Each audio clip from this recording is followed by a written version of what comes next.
Yakshini episode 274 सुनने के लिए 10 सेकंड स्किप करें। याक्षिनी एपिसोड 274 सुनने के लिए 10 सेकंड स्किप करें।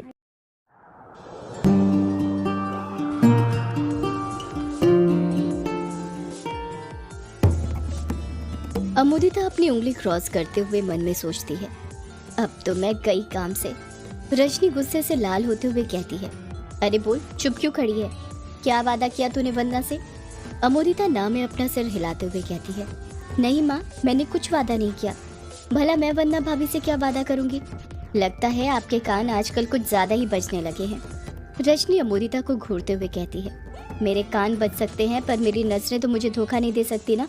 मैंने अपनी इन्हीं आंखों से देखा है कि तूने वंदना की हथेली ऐसे पकड़ी हुई थी जैसे तब पकड़ते हैं जब एक सौदाइनी दूसरी सौदाइनी से वादा करती है। बता, क्या वादा किया तूने वंदना से? अमोदिता अपनी बात पर अडिग रहते हुए कहती है, मैंने कुछ वादा नहीं किया माँ, वो तो मैं बस ऐसे ही वंदना भाभी का हाथ पकड़े हुए थे। अब मुझे थोड़ी पता था उस तरह हाथ तब पकड़े जाते हैं जब एक सौदाइन दूसरी सौदाइन से वादा करती है। आपने मुझे वादा करना थोड़ी सिखाया है, मेरी गुरु तो आप ही है ना। इतना कहकर अमोदिता रजनी को अपने कंधों से धीरे से धक्का मारते हुए उसे साइड करती है और हवेली के अंदर जाने लग जाती है। रजनी अपनी उंगली क्रॉस करते हुए मन में सोचती है, नालायक लड़की, तू अपने आप को जितना चालाक समझती है उतनी है नहीं। तेरे और वंदना के बीच जो खिचड़ी पक रही है, देखना उसका जल्द पता लगा लूंगी मैं, फिर तेरी खैर नहीं। शाम के 6 बज रहे थे और शालिनी अपने कमरे के अंदर थी। उसके कमरे में उसके सिवा कोई और नहीं था। शालिनी खिड़की के पास खड़ी हुई थी जिससे धीमे धीमे हवा के झोंके कमरे के अंदर आ रहे थे। शालिनी अपने चेहरे पर पड़ती हुई हवाओं को महसूस कर रही थी। अक्सर जीवन में जब हमें कुछ राह नजर नहीं आती तो हम एकांत को चुनते हैं, और इस वक्त शालिनी ने भी उसी एकांत को चुना था। शालिनी कल रात उसके साथ हुए हादसे को याद कर रही थी। जब सबके साथ खाना खाने के बाद वो अपने कमरे में आई थी तो उसका अपने ऊपर कुछ कंट्रोल नहीं था। यक्षिणी का अभिशाप उसी पर हावी होते जा रहा था, जिस कारण यामिनी की आत्मा शालिनी के शरीर के अंदर से निकलने लग गई थी। शालिनी अपने बिस्तर के ऊपर लेटी हुई थी और यहाँ वहाँ हाथ पैर मारे जा रही थी जैसे वो तड़प रही हो। शालिनी ने अपनी मुट्ठियां भींच ली थी। चादर के ऊपर कई सिलवटें पैदा हो गई थी। शालिनी चीखना चिल्लाना चाहती थी पर वो जानती थी कि यदि वो चीखी तो सब लोग जाग जाएंगे और उसका ये राज खुल जाएगा, इसलिए वो अपने आप पर नियंत्रित करने की कोशिश कर रही थी। शालिनी बिस्तर के ऊपर तड़प ही रही थी कि तभी उसे किसी के कदमों की आहट सुनाई देने लग जाती है। उसे लगता है कि कोई उसकी तरफ आ रहा था। शालिनी बड़ी हिम्मत करके उठकर बैठ जाती है। शालिनी को लग रहा था कि अभी कोई दरवाजा खटखटाएगा, पर कोई दरवाजा नहीं खटखटाता है। शालिनी आहिस्ते से अपने बिस्तर पर से उठती है और दरवाजे के पास जाने लग जाती है। जब वो दरवाजे को खोलती है तो देखती है कि कछुआ रूम नंबर 666 के अपोजिट साइड जा रहा था। शालिनी मन में सोचती है, ये कछुआ इतनी रात को कहाँ जा रहा है? इतना कहकर शालिनी कछुए का पीछा करने लग जाती है। कछुआ उसी फ्लोर के आखिरी कमरे के अंदर घुस जाता है। दरवाजा हल्का सा खुला हुआ था, जिस कारण शालिनी को क्लियर दिख रहा था कि कमरे के अंदर कछुआ क्या कर रहा था। कछुआ खुद से बातें कर रहा था, साथ में क्रकट हथियार बनाने की तैयारी कर रहा था। कछुए की हरकतें देखकर शालिनी दंग रह जाती है। शालिनी मन ही मन सोचती है, इसका मतलब ये कछुआ सौदाया बनकर आया है। मुझे लगा ही था कि ये पहले वाला कछुआ नहीं है। मेरा शक सही निकला। कछुआ क्रकट हथियार बनाने में लगा ही हुआ था कि तभी उसकी नजर दरवाजे की तरफ पड़ती है और उसे शालिनी की सिर्फ 2 आंखें नजर आती हैं, शालिनी नहीं। आंखें देखकर कछुआ घबरा जाता है और उसके हाथ से क्रकट हथियार नीचे छूट जाता है। ये पूरा वही दृश्य था जो पिछली रात कछुए के साथ हुआ था, जब उसे लगा था कि दरवाजे पर यक्षिणी खड़ी हुई है। कछुआ हकलाते हुए कहता है, कौन है? यक्षिणी का अभिशाप शालिनी पर हावी होने के कारण कछुए की आवाज सुनकर वो खुद ब खुद बोल पड़ती है, मैं यक्षिणी, तेरी मौत। इतना कहकर शालिनी घबराते हुए सोचने लग जाती है, ये मैंने क्या बोल दिया? मुझे ये नहीं बोलना चाहिए था। शालिनी वहां से भागने लग जाती है। भागते हुए उसके पैरों की पायल बजने लग जाती है। कछुआ कमरे से बाहर निकलते हुए कहता है, यक्षिणी रुक जा, आज मैं तुझे नहीं छोड़ूंगा। शालिनी अपनी पूरी जान लगाकर भागती है और अपने कमरे के अंदर जाकर वापस से दरवाजा लॉक कर लेती है। जैसे ही शालिनी दरवाजा लॉक करती है वो अपने अतीत की यादों में से बाहर आ जाती है। वर्तमान में शालिनी खिड़की के पास खड़ी हुई थी, जिससे ठंडी ठंडी हवा के झोंके कमरे के अंदर आ रहे थे। शालिनी मन में यामिनी की आवाज में सोचती है, कल रात कछुआ जिस तरह किताब में बार बार देखकर प्रकट हथियार बना रहा था और मंत्र पढ़ रहा था, उससे साफ जाहिर हो रहा था कि कछुए ने इससे पहले प्रकट हथियार नहीं बनाया और उस रात काली पोशाक वाले आदमी ने मुझ पर प्रकट हथियार से ही वार किया था। इसका मतलब वो काली पोशाक वाला आदमी कछुआ नहीं था, वो कोई और ही था। शालिनी पूरी तरह कंफर्म होते हुए कहती है, हाँ, वो काली पोशाक वाला आदमी कछुआ हो ही नहीं सकता, क्योंकि कछुआ अभी सौदाया बनकर आया है, इससे पहले वो सौदाया नहीं था। शालिनी कुछ सोचते हुए कहती है, अगर वो काली पोशाक वाला आदमी कछुआ नहीं है तो क्या वो अभिमन्यु है? इतना कहकर शालिनी एकदम चुप हो जाती है। शालिनी ना में अपना सिर हिलाते हुए कहती है, नहीं नहीं, मैं ऐसे ही किसी पर इल्जाम नहीं लगा सकती, मुझे पूरी तरह पक्का करना पड़ेगा। अभिमन्यु भले ही मुझ पर शक करता हो, उसकी हरकतें मुझे पसंद ना हो, पर मुझे नहीं लगता कि वो किसी को मार सकता है। आखिर वो जो कुछ भी करता है अपने दोस्तों के लिए ही तो करता है, खास तौर पर युग बाबू के लिए। अभिमन्यु युग बाबू का सच्चा दोस्त है और अपने सच्चे दोस्त की प्रेमिका को अभिमन्यु नहीं मार सकता। कुछ देर तक शालिनी यही सब सोचती रही, पर तभी न जाने उसके मन में क्या आता है। वो खुद से कहती है, पर मैं अभिमन्यु को इस तरह छोड़ भी नहीं सकती, मुझे उस पर नजर रखनी पड़ेगी, तभी मुझे पता चल पाएगा कि अभिमन्यु ही वो काली पोशाक वाला आदमी है या नहीं। शालिनी गुस्से से अपनी मुट्ठी भींचते हुए कहती है, बस एक बार मुझे पता चल जाए कि वो काली पोशाक वाला आदमी कौन है तो मैं उसे जिंदा नहीं छोड़ूंगी, उसी तरह तड़पा तड़पा कर मारूंगी जिस तरह उसने उस रात मुझे मारा था। उसे भी उसके अपनों से अलग कर दूंगी, जिस तरह उसने मुझे मेरे युग बाबू से अलग किया था। शालिनी अपने आप पर काबू करते हुए अपनी मुट्ठी भींच ही रही थी कि तभी पीछे से कोई उसके कंधों पर हाथ रख देता है। शालिनी घबरा जाती है। वो पीछे पलटती उससे पहले ही उसके पीछे से युग की आवाज़ सुनाई देती है, तुम यहाँ पर क्या कर रही हो शालिनी? शालिनी बड़े प्यार से जवाब देती है, बस बैठी हूँ युग जी। युग हंसते हुए कहता है, वो तो मुझे भी दिख रहा है, पर वही तो पूछ रहा हूँ मैं, तुम अकेले क्यों बैठी हो और ये खिड़की क्यों खोल कर रखी है? कितनी ठंडी ठंडी हवाएं चल रही हैं, अगर तुम्हें ठंड लग गई तो?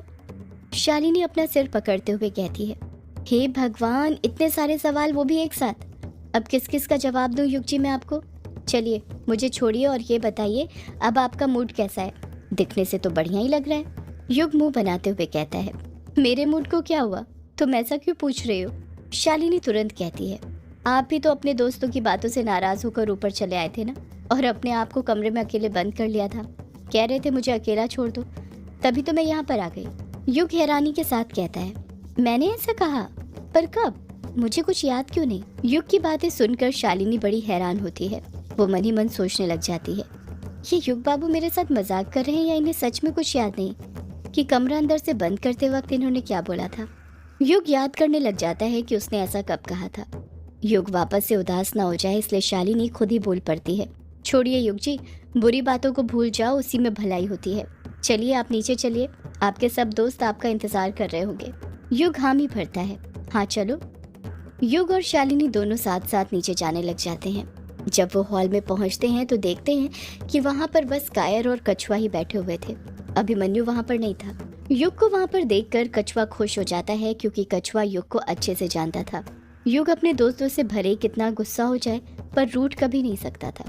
कछुआ युग को अपने बगल में बैठने का इशारा करते हुए कहता है, अरे युग आ गया तू, आ बैठना, हम तेरा इंतजार कर रहे थे। युग बिना कुछ कहे कछुए के बगल में जाकर बैठ जाता है। युग अपने आसपास देखते हुए कहता है, अभिमन्यु भी तो तुम्हारे साथ ही था ना, कहाँ पर है वो? किचन में है क्या? कछुआ कुछ कहता उससे पहले ही कायर बोल पड़ता है, किचन में नहीं, बाजार में है। युग हैरानी के साथ कहता है, क्या कहा, बाजार में? कायर पूरी बात बताते हुए कहता है, हाँ वो करीब 2 घंटे पहले ही बाजार गया है। शालिनी हड़बड़ाहट के साथ तुरंत बोल पड़ती है, अभिमन्यु बाजार गया है, पर क्यों? इस बार क्या लेने चला गया वो? कायर मुंह बनाते हुए कहता है, पता नहीं, वो कभी कुछ बताकर जाता है क्या? उसका मन होता है और वो चले जाता है। कोई पलटकर कुछ कहता उससे पहले ही वहां पर अभिमन्यु आ जाता है। अभिमन्यु को देखते से ही शालिनी हड़बड़ाहट के साथ कहती है, तुम बाजार क्यों गए थे अभिमन्यु? अभिमन्यु शालिनी को घूरते हुए जवाब देता है, मछली लेने। शालिनी अभिमन्यु के हाथ देखते हुए कहती है, तुम्हारे हाथ तो खाली हैं, अगर मछली लेने गए थे तो फिर मछली कहाँ पर है, दिखाई क्यों नहीं दे रही? अभिमन्यु हंसते हुए कहता है, मजाक कर रहा हूँ शालिनी, मछली लेने नहीं गया था, काम से गया था। अगर तुम्हें मछली खानी थी तो बता देती, मैं लेकर आता तुम्हारे लिए। शालिनी हड़बड़ाहट के साथ पूछती है, किस काम से गए थे तुम बाजार अभिमन्यु? तुम्हें बाजार में क्या काम पड़ गया? अभिमन्यु ग्रेवयार्ड कोठी के अंदर अपने कदम बढ़ाते हुए कहता है, बता रहा हूँ शालिनी, बता रहा हूँ, तुम्हें बड़ी जल्दी है सब जानने की। शालिनी चुप खड़ी रहती है और अभिमन्यु सोफे पर आकर बैठ जाता है। शालिनी फिर पूछती है, अब बताओ अभिमन्यु, क्यों गए थे तुम बाजार? अभिमन्यु अपनी जेब में से हरा हीरा बाहर निकालते हुए कहता है, इस हीरे के बारे में पता लगाने। कछुआ बौखलाहट के साथ बीच में बोल पड़ता है, फिर कुछ पता चला तुझे हीरे के बारे में? अभिमन्यु अपनी अकड़ दिखाते हुए कहता है, अभिमन्यु जाए और कुछ पता न चले, ऐसा कभी हो सकता है क्या? युग अभिमन्यु के नजदीक जाते हुए कहता है, फिर क्या पता चला तुझे? अभिमन्यु कहता है, बताता हूँ, सब बताता हूँ। अभिमन्यु हीरे को अपने हाथ में घुमाते हुए कहता है, जब मैं इस हीरे को लेकर बाजार गया तो उन्होंने मुझे कई हीरों के बारे में बताया। तुम्हें पता है दुनिया का सबसे पहला हीरा कहाँ मिला था? कायर मुंह बनाते हुए कहता है, कहाँ पर मिला था? अभिमन्यु जवाब देता है, यहीं अपने भारत में, करीब 4000 साल पहले भारत के गोलकोंडा क्षेत्र में, जिसे अब हैदराबाद के नाम से जाना जाता है। हैदराबाद की ही एक नदी के किनारे पहला हीरा पाया गया था। हम सबको पता है हीरा कार्बन का ही एक रूप है। वैसे हीरे पारदर्शी सफेद रंग के होते हैं, पर और कई रंगों में पाए जाते हैं। अभिमन्यु एक गहरी सांस लेने के बाद फिर कहता है, मोस्टली हीरे 2 प्रकार के होते हैं। पहला है प्राकृतिक हीरा, दूसरा औद्योगिक हीरा। और अब बाजार में हीरे के 6 प्रकार और रंग के हीरे पाए जाते हैं, जिनमें नीला सफेद, सफेद हल्का कॉपर, गहरा कॉपर, हल्का भूरा और गहरा भूरा हीरे हैं। सबसे जरूरी बात, हीरे के टुकड़े को केवल 22 कोणों तक ही तराशा जाता है। तराशने के बाद हीरे पर पॉलिश की जाती है, फिर उन्हें नाम दिए जाते हैं। कछुआ अभिमन्यु को बीच में टोकते हुए कहता है, अबे अभिमन्यु, ये तू हमें क्यों बता रहा है? हमें ये सब नहीं जानना, तू इस हीरे के बारे में बताना। अभिमन्यु कहता है, हाँ बता रहा हूँ कछुए, हरे हीरे के बारे में जान पाए इसलिए इतना सब कुछ बता रहा हूँ, वरना कुछ नहीं जान पाओगे। सब चुप ही रहते हैं और अभिमन्यु को बोलने देते हैं। अभिमन्यु आगे कहता है, जैसा कि मैं शुरुआत में कह चुका हूँ, हीरे की सबसे पहले खोज भारत में हुई थी, और भारत से भी पहले दुनिया बनी थी, और दुनिया से पहले भगवान।